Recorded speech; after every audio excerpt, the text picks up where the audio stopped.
Asking you to unmute. Waiting to hear from you. There we go. Did that work? Yeah, got you, Don. Welcome Great back to to be back F.A.C.E. with you, Dale. Yeah, so if you want to share your screen, it's the bottom green button, share screen.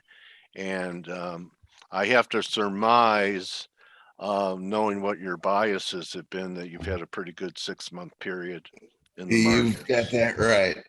Okay. Let's So see you what see we that can green do. button there, Don? And Don, I wanted to ask you, Blake brought it up today. Can you remember the last time the market has been down, say we're down 23% right now?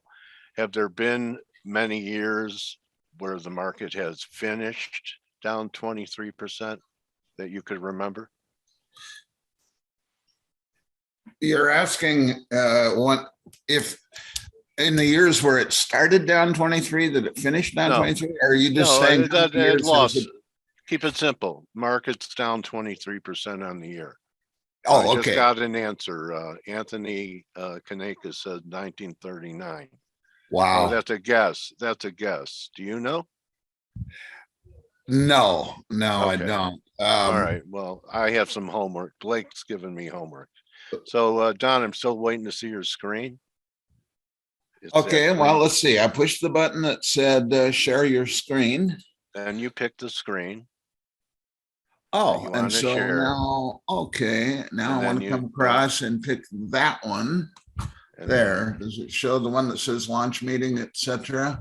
And then if I go here, do you see where it says Genius? No, you're not launching meeting. It's on the bottom. The share screen button is at the bottom. If you just bring your cursor down to the bottom of the screen, and you'll see all the icons down there. What are you seeing on your end? Your name. That's it on the screen. Oh, you're not trying to guide you to where the share screen button is. So move your cursor to the bottom of the box. Well, first of all, let me. Okay, it says share screen, so I click on. Click it. Yeah. And then what? After you share a screen, it'll say, okay.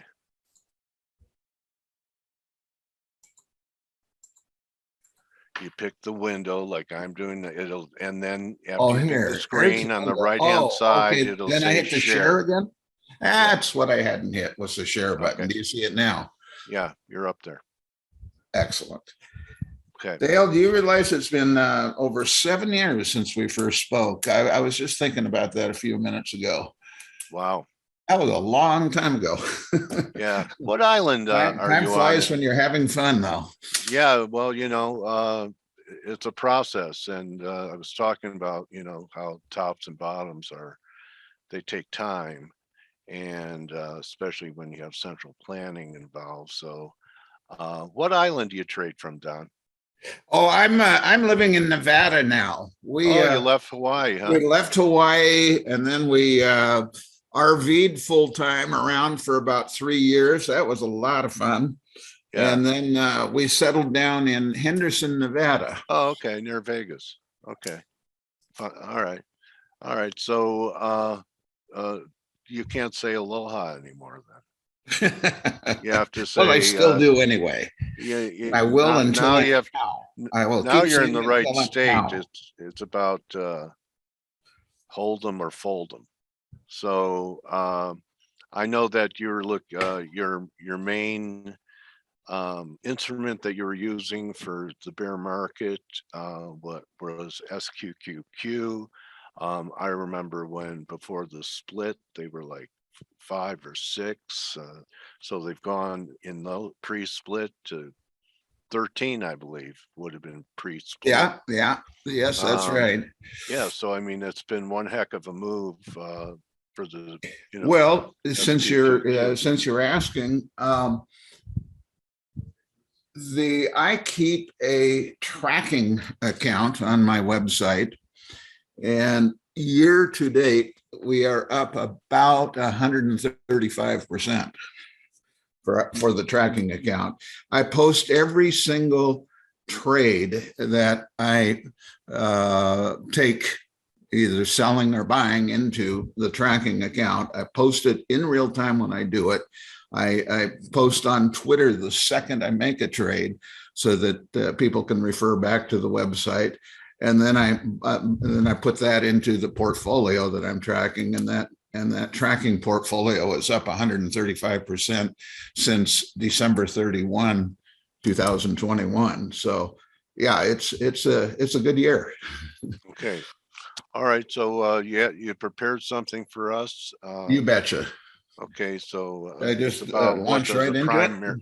Yeah, go ahead. What's a primary bear look like? We're witnessing first one, of all, do you see on your screen where it has an Albert Einstein quote, genius is making complex ideas simple? That's the top right there. Yes. Yeah, that's on there. Okay. Yeah. Or I like to say simplicity is genius. But today what I want to do is just simplify this complex market for people so that they can see that markets are basically all alike in many ways. And let's look back at a couple of markets and then look forward at this one. First of all, let's start with the concept of, are we in a bull market or are we in a bear market? By the definition that I like to use, we're absolutely in a primary bear market. This chart is a 25-year chart of the monthly New York Stock Exchange Composite Index. And I'm tracking it down here. That heavy blue line is the 6-month moving average of the NYA, New York Stock Exchange Composite. And then you can see the monthly line charts here. But to make it very simple, when the monthly MACD is declining, we're in a bear market. I mean, it's just that simple. But to give a fuller definition, when the MACD is of the monthly is in a downtrend, that's one indication. When the 6-month moving average of the monthly NYA is declining, that's another indication. When price is below that declining 6-month moving average, that's your third confirmation of a bear market. And you can just look back at the last 25 years. We had the bear market in 2000 to 2002 here. Are you able to see my cursor on the screen? Yes. Okay, good. And then here's the bear market of 2007 to 2009. There are a couple of little minor bear markets during this long extended bull market from 2009 to 2021. But we are back into a bear market right here because we are below the declining 6-month moving average of NYA. And you can see here the MACD is clearly confirming that. So once we know what kind of market it is, let's talk about how bear markets, since we know it's a bear market, let's talk about how bear markets typically unfold. And I think the best way is just simply look at a couple of them. Here's the 2000 to 2002 primary bear market on a daily basis. And you can see the pattern. And it's a very clear, identifiable bear market pattern. It unfolded in 5 waves.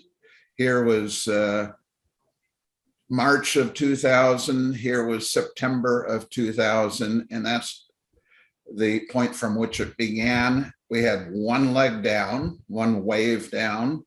I call that the first intermediate term decline of that bear market. Then we had a second wave, which was the advancing stage. So we had an intermediate term advance, wave 2, an intermediate term decline, wave 3, intermediate term advance, wave 4, and then we ended up with the final fifth wave down, taking us to the bottom in 2002.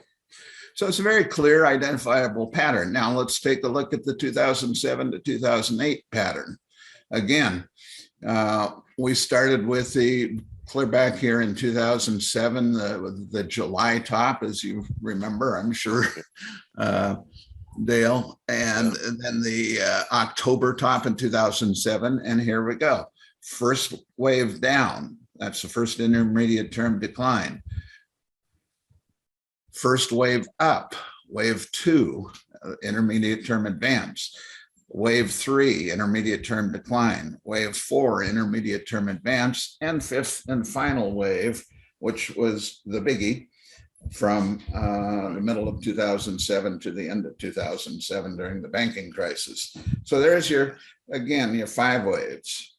1, 2, 3, 4, 5. And here it is again, 1, 2, 3, 4, 5. That's a pattern of a primary bear market.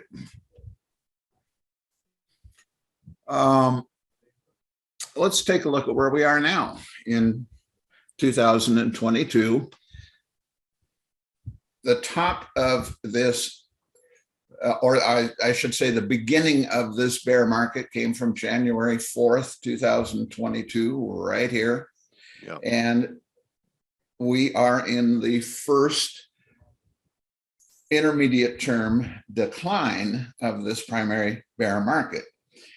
The intermediate term itself is broken into 5 waves, and we've had wave 1, a decline into February, wave 2, an advance into the end of March, wave 3, a decline into middle of May, wave 4, an advance into late May, early June, and now we have begun and are in wave 5.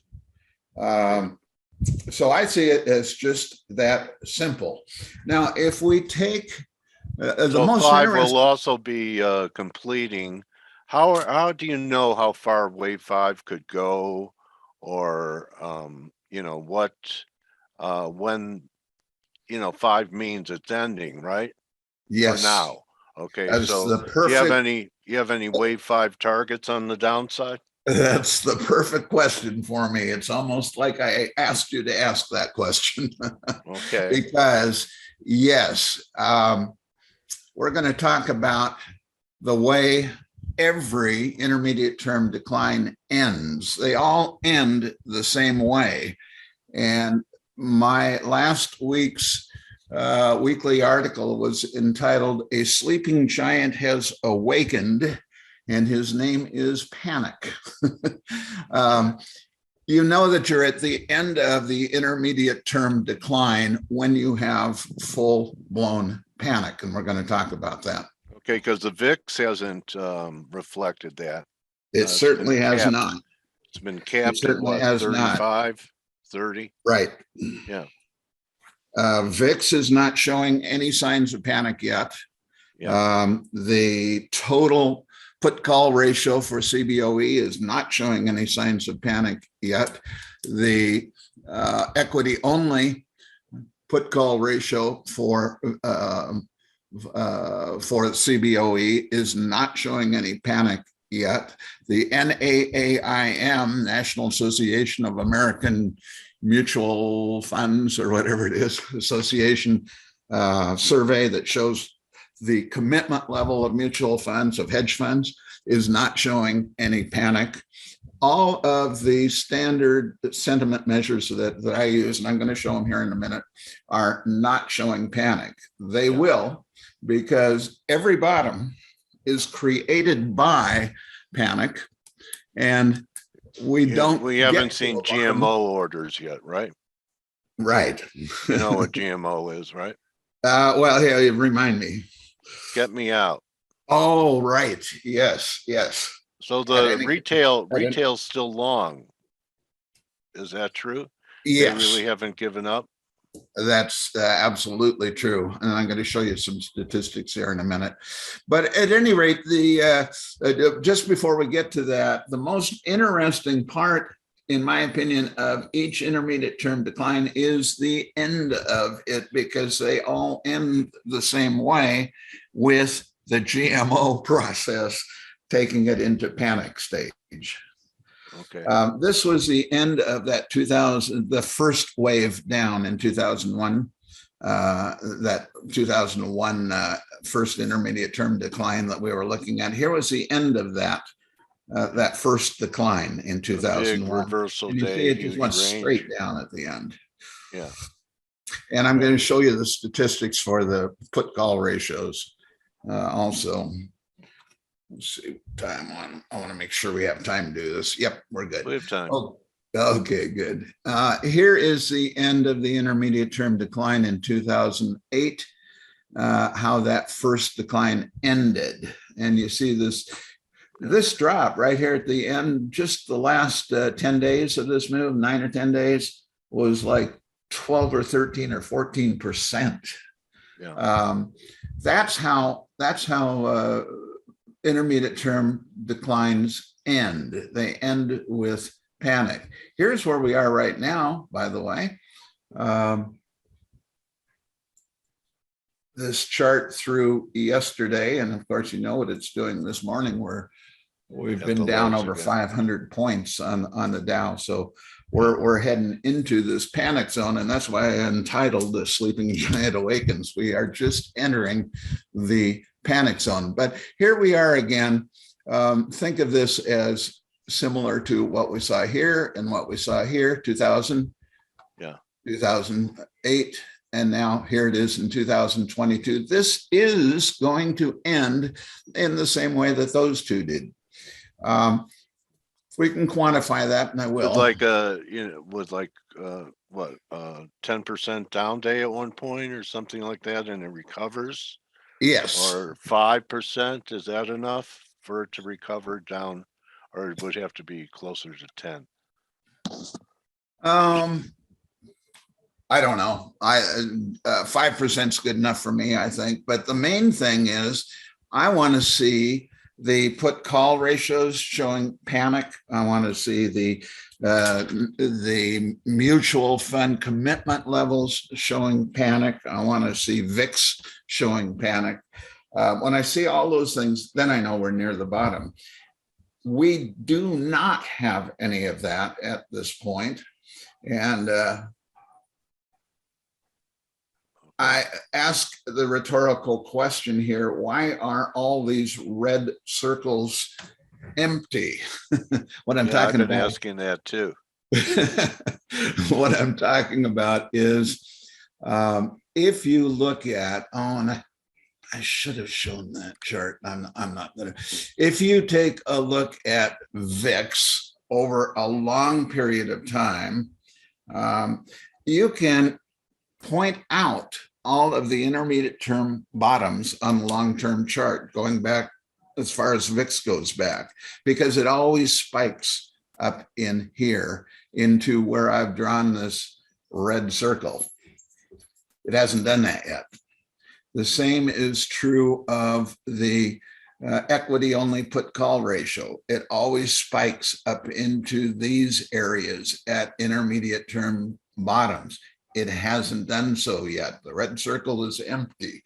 If you look at the total CBOE put call ratio at a bottom, it always, at an intermediate term bottom, it always ends up getting into this panic zone.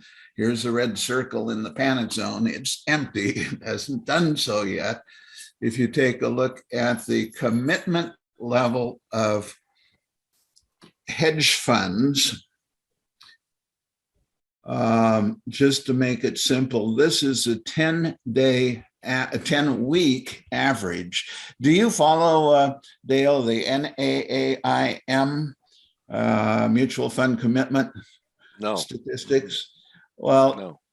It's reported stock charts even tracks it for us, so you can find it on stock charts, but it tracks the commitment level of the 25 or 30 biggest hedge funds in the country. Okay. And they report in every week and show what their level is. And this they can, since they can both buy stocks on margin and they can short stocks at any given time, they can be anywhere from a minus 100, which would be 100% short, to a plus 100, which would be 100% long on margin. And then if you take all of them and you average them together, you get a reading every single week. The current week is showing 50%. The 10-week average of the commitment level of these mutual funds right now is running at 45. Let's see if I can make this bigger. 0.99%, about 46%. Every single bottom in the intermediate term bottom in the market has been accompanied by, as far back as we've got records, a dip in this commitment level below 40%. Some of the lowest reading we had was actually a minus number in 2011 at an intermediate term bottom. It was like -3 or something right down in here. Yeah. But here's each one of these bottoms. And I'm trying to line it up so you can see the date. That's not going to work. But this was back in 2008. Let's see where. Yeah, this chart starts in 2007 and goes to 2022. So this was in 2007, and you can see there were several times when it dipped down here in 2007, but each one of those was at an intermediate term bottom. It took that kind of panic to create the bottom. We had it again in 2011. We had it again in 2015, 2016. We had it again in 2020. This red circle shows us. Haven't had it yet. Right. Well, it will show us when red we get circles there, are making and me that real. red circle is empty. Yeah. And that's 100% of my key sentiment indicators are far, far short. Now, on the one hand, we could say, well, that leaves us a long ways from the bottom. Yes and no. We're probably a long ways from the bottom in terms of points. We have a lot of points to cover to get to hit that bottom, S&P points to drop. But in terms of time, we are very close. You see what's happening this morning. The Dow futures are down 470 right now. We are dropping into that panic zone right now, and it will not take long. That's the good news. The bad news for the bulls is it's going to be awfully. What are you thinking? 3,000? I had been thinking 3,400 to 3,500. Right. But everyone's saying that now. The pre-COVID highs. Pardon me? Everyone's saying that now. That's the pre-COVID highs. Yeah. When I look at these lack of panic numbers, we're only 300 points away from 3,500 now. Doesn't seem like 300 enough. points going to do it, frankly. It's not going to get these panic numbers to where they need to be to mark a bottom. Could we have one good bear market rally first, Don? I think the bear market rally comes after, immediately following this washout period. I think we're in the washout period right now, and I think it's going to go fast. I think by the end of next week, we could easily see markets below 3,500. I really believe that. Okay. And whatever this washout period works out to be, whether it's 3,500, 3,400 or lower yet, it's going to come quickly, and it's underway right now. And then I would look for the much awaited summer rally to actually begin. But it won't begin until everybody's convinced that it can't happen. Okay. And that's going to happen, I think, next week. I tell you what, a man speaking with conviction, and not just because it's an opinion, but that models that he's trusted and used for years have not entered panic mode. So we haven't had a panic with Don's sentinels. And, I continue to hope that the sentinels guard you from mistakes and defeat all those bulls that are your enemies until we get this panic low, and maybe we could get back together again, or you could let me know when you're starting to see that. But the audience appreciated you, Don. They're saying great data points, and we've been talking about sentiment, and short-term sentiment has never been more negative. The short term, if you use like a DSI, I've never seen the S&Ps at 7% bulls, but we're there. So yeah, absolutely. So my trading warrior brother, thank you for joining us today. And always my pleasure, Dale. I really appreciate your giving me the honor of coming on here and chatting with you. Great food for thought, and it's hard work, and appreciate your giving spirit to share it and edify our community today. One last point for viewers.